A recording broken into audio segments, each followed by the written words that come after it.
우리가 일상적인 생활에서는 당연한 얘기겠지만 마음 편하게 먹으면 좋아진다 라고 하죠. 그런데 그게 내 마음대로 되면 맞습니다. 사실 어려울 게 하나도 네. 없을 겁니다. 그래서 그 다음 단계로 나오는 것들은 우리가 잠을 깨는 스위치를 켜는 이런 온 시스템과 잠을 자게 하는 오프 시스템 스위치가 작동을 적절하게 해야 우리 뇌가 잘 돌아가는 거죠. 그런데 그런 부분이 어느 순간 망가지기 시작하면 잠을 못 자는 불면증이 생기기도 하고, 양극단의 사이에 있는 뭔가가 그레이 존으로 건드릴 수 있는 부분이 있을까라는 부분들을 사람들이 많이 찾게 됐고, 네.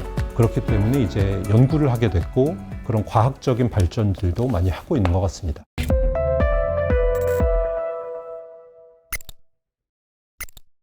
네, 안녕하세요. 브레인세라피 송대준입니다. 오늘은 수면장애, 특히 불면증에 대해서 뇌과학적으로 접근을 해보는 시간을 갖도록 하겠습니다. 오늘 특별히 전문가분을 모셨습니다. 고려대학교 안산병원 신경과 권도영 교수님이십니다. 교수님 소개 부탁드립니다. 네, 안녕하십니까. 방금 소개받은 고려대학교 안산병원 신경과에서 근무하고 있는 권도영입니다.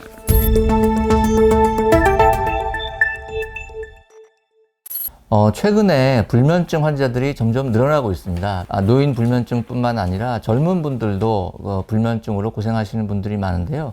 불면증을 단순히 최근에는 잠을 못 자는 것뿐만 아니라 뇌 기능의 이상이다라고 보는 견해들도 많이 늘어나고 있는데요. 교수님 좀 어떠신가요? 네, 맞습니다.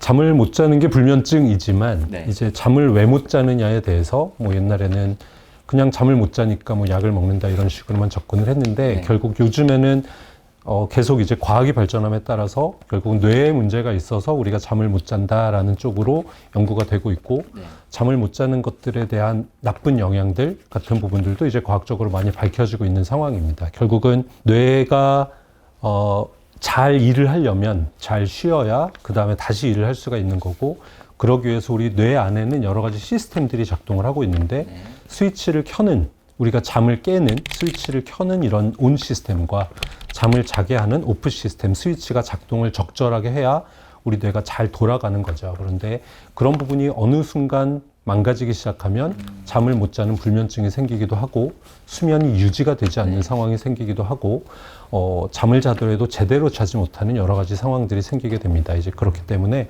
요즘엔 이제 뇌가 각성을 하고 수면을 취하고 휴식을 하는 그런 시스템이 망가지는 그런 문제가 있다라고 얘기를 하기도 하고요. 나아가서는 그런 시스템이 망가지는 이유에 대해서 네. 뭔가가 뇌가 퇴행이 되거나 뇌가 망가져가는 사인이다라는 이야기를 하기도 합니다. 그렇군요. 최근에 그런 뇌의 수면 리듬을 조절하는 데 있어서 자율신경도 굉장히 중요한 역할을 하는 것으로 알려져 있는데요. 자율신경은 수면에 어떤 역할을 하는 건가요?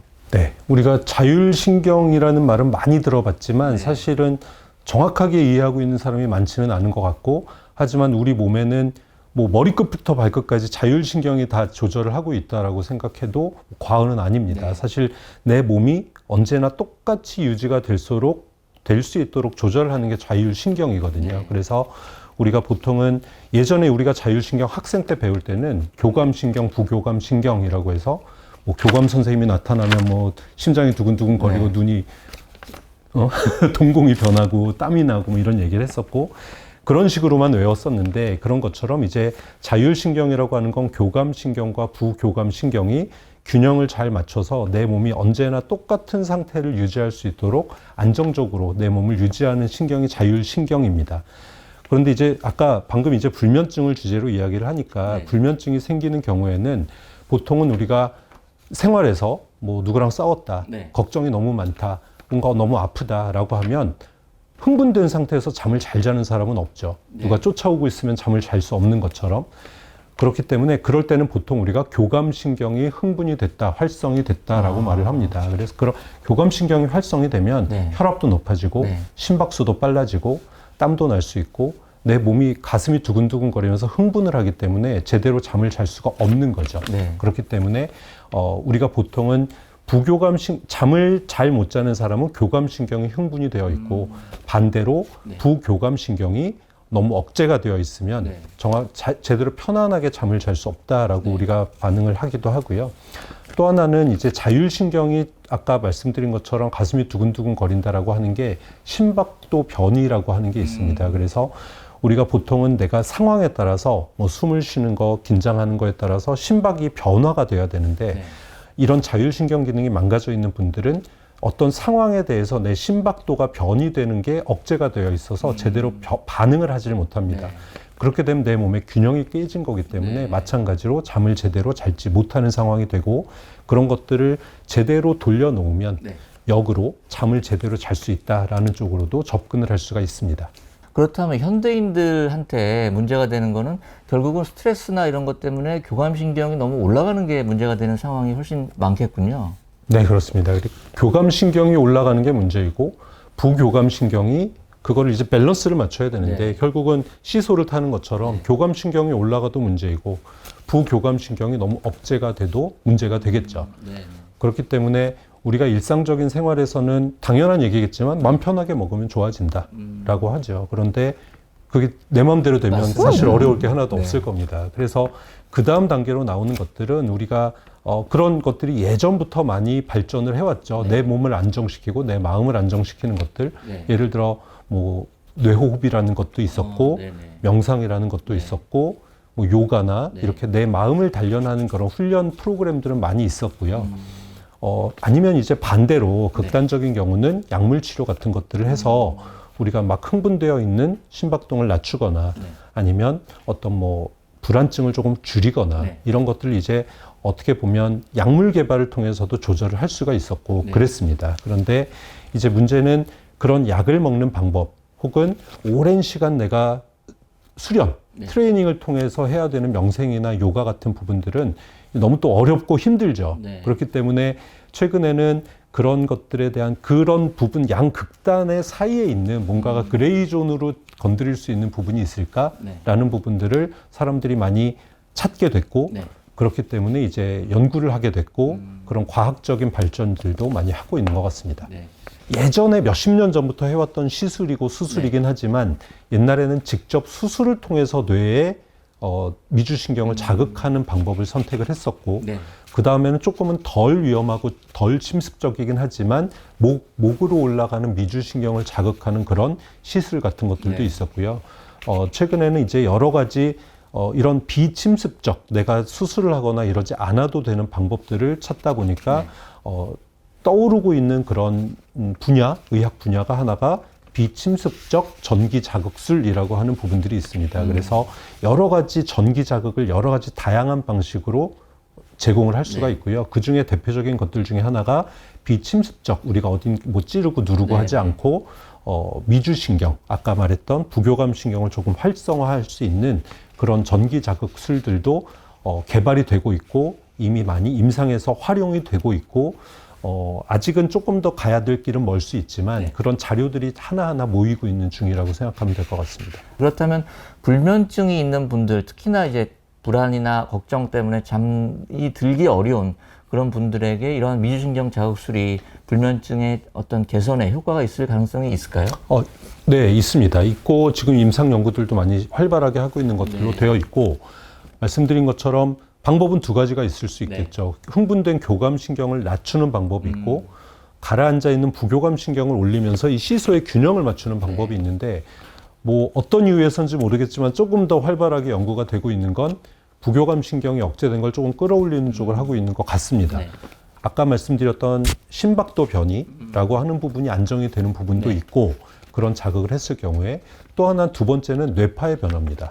우리가 뇌파가 흥분하게 되면 교감이 올라간다고 했는데 안정이 될 때 나오는 뇌파들이 있거든요. 예를 들어 세타파나 네. 델타파 네. 같은 것들이 이제 내가 명상을 하거나 안정을 취하거나 그럴 때 높아지는 그런 파형인데 그런 미주신경을 자극하는 그런 치료를 하는 경우에 네. 델타파나 세타파가 조금 더 증가가 된다라는 연구들이 있습니다. 네. 그래서 단순히 그냥 심박동이 줄어들어서 내가 편해지는 거라기보다는 뇌파나 이런 뇌기능 그런 것들의 패턴을 바꿀 수도 있다라는 연구들이 되고 있고요. 그런 부분들이 이제 하나하나 쌓이게 되면 조금 더 어떤 강도에서 네. 어떤 부위를 얼마나 오랫동안 어떤 상황에서 줬을 때 네. 자극을 했을 때 더 효과적으로 우리가 적용할 수 있을지에 대해서는 이제 데이터를 모으면서 자꾸 만들어가는 상황인 것 같습니다. 네. 네. 교수님께서도 직접 이런 그 뇌 자극 치료에 대해서 많은 연구를 수행을 하시는 걸로 알고 있는데요. 특히나 이런 비침습적인 미주신경 자극이나 아니면 다른 또 비침습적인 어떤 신경 자극 치료들이 기존의 약물 치료에 비해서 특히 이제 수면 같은 경우 어떤 장점이 있을까요? 네.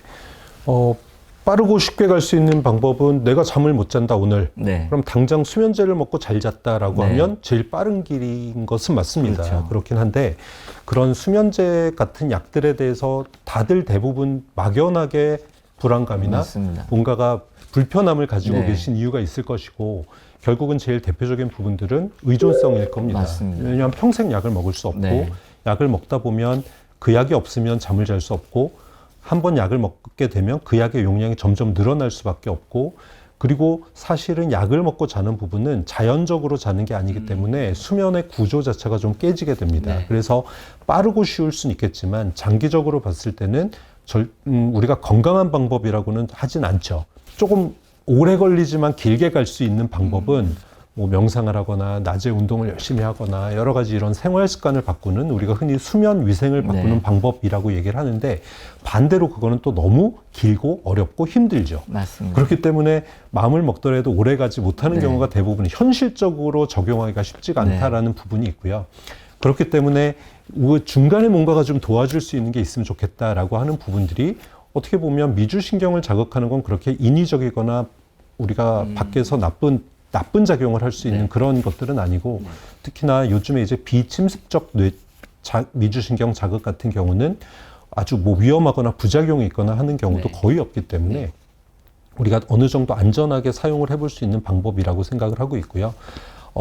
바꿔 말하면 어떤 치료가 필요할 때 그것과 동시에 같이 하거나 뭐 그것만으로 모든 게 해결돼라는 것보다는 우리가 보조적인 치료로 혹은 조금 추가적인 치료로 같이 활용을 할 수 있다면 좋을 수 있다라고 생각을 하고 있습니다. 뭐 당연하겠지만 약도 무서운데 우리가 수술을 하는 것들은 더 부담스럽기 때문에 어떻게 보면 내가 계속 할 수가 없잖아요. 병원에 매일 갈 수가 없고 그 효과가 뭐 한 번 하고 나서 1년 간다 이런 건 아니기 때문에 그런 것들을 조금 이런 전기 자극, 비침습적 전기 자극술, 뇌 전기 자극술 같은 경우는 제일 관건은 얼마나 오랫동안, 얼마나 꾸준히 자극을 맞습니다. 해줄 수 있냐가 문제거든요. 그런 부분들을 커버를 하려면 사실은 내가 집에서 활용할 수 있는 게 제일 좋습니다. 맞습니다. 병원을 매일 다닐 수가 없기 때문에. 그러면 안전하게 집에서 할 수 있는 기계들을 활용할 수 있으면 너무 좋겠다. 네. 요즘에 앞으로 가고 있는 의학 트렌드에도 맞는 거죠. 왜냐하면 내가 집에서 할 수 있는 이런 뭔가가 디바이스, 기기가 있으면 좋겠다라는 부분이고 그런 부분들을 이제 우리가 백그라운드라고 하죠. 이게 정말 좋아지는 건지에 대한 그런 연구 데이터들은 계속 쌓아가야 될 거라고 생각은 하고 있습니다. 앞으로 이제 기존의 치료들이 되게 병원에 와서 대면으로 하는 경우가 많았는데 비대면으로 앞으로는 비대면으로 또 웨어러블로 또 집에서 치료할 수 있게 된다면 환자분들의 어떤 편리성 또 치료 효과 그런 것들로 이어질 수 있을 것 같다고 많은 분들이 생각을 실제로 하고 있는 것 같습니다. 그래서 관련된 분야들도 연구 개발들이 많이 되고 있죠. 네. 이미 알고 있는 부분들은 자율신경이 내 몸의 균형에는 제일 중요한 신경이다. 그건 이미 밝혀진 바입니다. 그래서 우리가 뭐 긴장하면 배가 아파. 화장실 가는 사람도 있고 재환자 같은 경우는 이제 긴장하면 당연히 스트레스 받고 잠을 못 잤어. 그럼 손이 너무 떨려. 이런 사람도 많고 그런 것들은 이미 밝혀진 바인데 그런 부분들을 어떤 식으로 조절을 할지에 대해서 하는 우리가 고민을 하고 있던 와중에 이제 새로 떠오르는 그런 치료의 트렌드라고 생각을 하면 될 것 같고요. 그런 부분들이 이제 반복해서 말씀을 드리는 거지만 조금 더 이제 탄탄한 배경을 가지고 있다면 훨씬 더 우리가 자신 있게 어떤 프로토콜을 만들고 요즘에 이제 트렌드 중에 또 하나가 이제 개인 맞춤형이니까 맞습니다. 어떤 사람한테 어떤 치료가 맞을지에 대해서 만들어갈 수 있는 그런 새로운 하나의 치료의 방향을 만들어 볼 수 있을 거라고 생각을 합니다. 네, 오늘 이렇게 그 불면증에 대해서 전문가이신 고려대학교 신경과 권도현 교수님을 모시고 좋은 말씀 나눠봤습니다. 앞으로도 불면증에 대해서 궁금한 점 있으시면 댓글로 남겨주시면 감사드리겠습니다. 감사합니다. 감사합니다.